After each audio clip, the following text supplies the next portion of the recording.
అండి. అందరికీ నమస్కారం. Welcome to my channel. ఈ వీడియోలో ప్రభుత్వ ఉద్యోగులకు మరియు పెన్షనర్ల పీఆర్సీపై ఆర్థిక మంత్రి కుండబద్దలు అంటూ అప్డేట్ అవ్వడం జరిగింది. సో, దీనికి సంబంధించిన పూర్తి సమాచారాన్ని ఈ వీడియోలో తెలుసుకుందాము. వీడియో అయితే ఎక్కడే గాని స్కిప్ చేయకుండా ఎండ్ వరకు చూసేయండి. అప్పుడే ఇన్ఫర్మేషన్ పూర్తిగా అర్థమవుతుంది.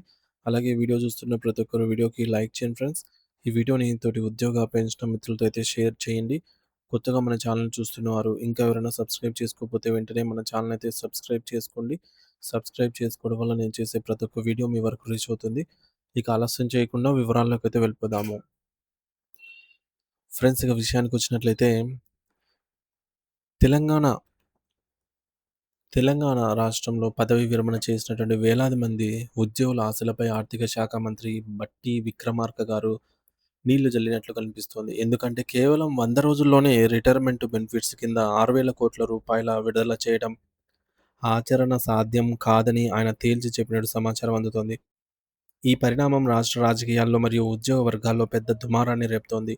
అసలు విషయం ఏమిటంటే ముఖ్యమంత్రి రేవంత్ రెడ్డి గారు ఇటీవలే ఉద్యోగ సంఘాల నేతలతో ప్రత్యేకంగా భేటీ అయ్యారు. రాబోయే 100 రోజుల్లో ఉద్యోగుల పదవీ విరమణ బకాయిల కోసం సుమారు 6,000,00,00,000 విడుదల చేస్తామని ఒక భారీ హామీ ఇచ్చారు. ఈ హామీ విన్నప్పుడు రిటైర్డ్ ఉద్యోగులు తమ కష్టార్జితం ఇక తమ చేతికి వచ్చేస్తోంది అని ఎంతో సంబరపడ్డారు. కానీ ఇప్పుడు ఆర్థిక శాఖ పరిస్థితులు చూస్తుంటే ఆ హామీ కూడా ఎన్నికల సమయంలో ఇచ్చిన 6 గ్యారంటీలు లేదా 140, 420 హామీల మాదిరిగానే గాల్లో కలిసిపోతోందా అనే భయం అందరిలోనూ మొదలైంది. మరి ముఖ్యమంత్రి ఇచ్చినటువంటి ఈ యొక్క హామీపై ఇటీవల జరిగిన కేబినెట్ సమావేశంలో తీవ్ర స్థాయిలో చర్చ జరిగినట్లుగా విశ్వసనీయ వర్గాల ద్వారా తెలుస్తోంది. మరి ఈ యొక్క సమయంలో రాష్ట్ర మంత్రి బట్టి విక్రమార్క గారు మాట్లాడుతూ 3 నెలల స్వల్ప కాలంలో 6,000,00,00,000 భారీ మొత్తాన్ని సర్దుబాటు చేయడం అనేది అసాధ్యం అని అడ్డం తిరిగినట్టు సమాచారం. దీనికి ఆయన అనేక కారణాలను గూడా మంత్రుల ముందుంచారు. ప్రస్తుతం రాష్ట్రంలో ధాన్యం కొనుగోళ్లు ముమ్మరంగా జరుగుతున్నాయని, రైతులకు చెల్లించాల్సిన నిధులకే ఇబ్బందులు పడుతున్నామని ఆయన వివరించారు. అంటే ఒకవైపు రైతులకు ధాన్యం డబ్బులు ఇవ్వాలి.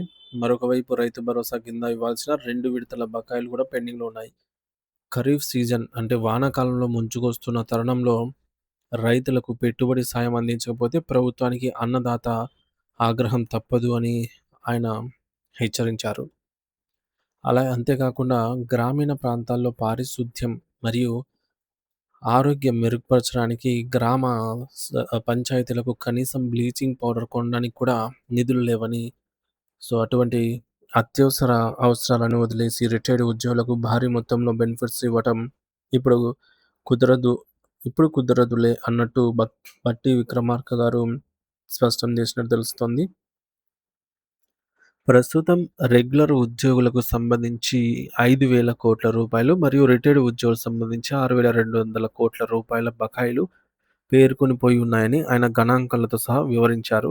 ఒకవేళ రిటైర్డ్ ఉద్యోగులకు గనక నిధులు విడుదల చేస్తే వెంటనే సర్వీస్‌లో ఉన్న రెగ్యులర్ ఉద్యోగులు కూడా తమ డిమాండ్ల కోసం, తమ బకాయిల కోసం సమ్మెలు, ధర్నాలు మొదలుపెడతారు అని, అది రాష్ట్ర ప్రభుత్వానికి మరింత తలనొప్పిగా మారుతుంది అని జెప్పేసి ఆయన బట్టి విక్రమార్క గారు ఈ మేరకు భావించారనమాట. మరి ఈ యొక్క క్లిష్ట పరిస్థితి నుంచి బయటపడటానికి మరియు ఉద్యోగుల ఆగ్రహాన్ని చల్లబరచడానికి ప్రభుత్వం ఒక కొత్త నాటకాన్ని తెరపైకి తీసుకురాబోతున్నట్టు సచివాలయ వర్గాల్లో చర్చ జరుగుతుంది. అదేంటంటే మంత్రులకు ఇచ్చే నెలవారీ వేతనాల్లో 50% కోత విధించడం.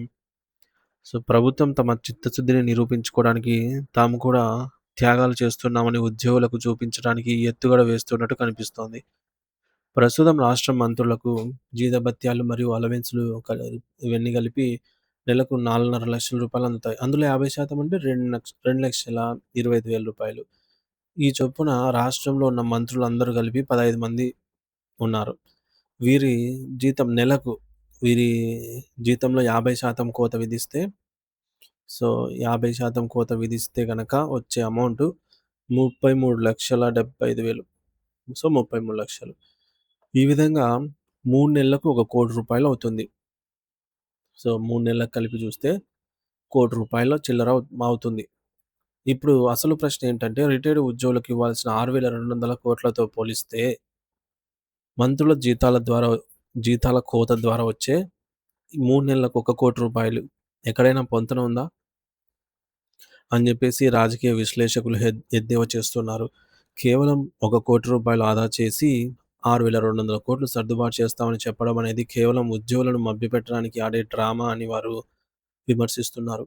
ఈ యొక్క రివర్స్ మొబిలేషన్ మొబిలైజేషన్ సభ సబ్ కమిటీ ద్వారా ఉద్యోగ సంఘాల నేతలను మరోసారి చర్చలకు పిలిచి వారిని శాంతింపజేయడానికి ప్రభుత్వం ఈ వింత ప్రతిపాదనను వారి ముందు ఉంచే అవకాశం ఉందని తెలుస్తోంది.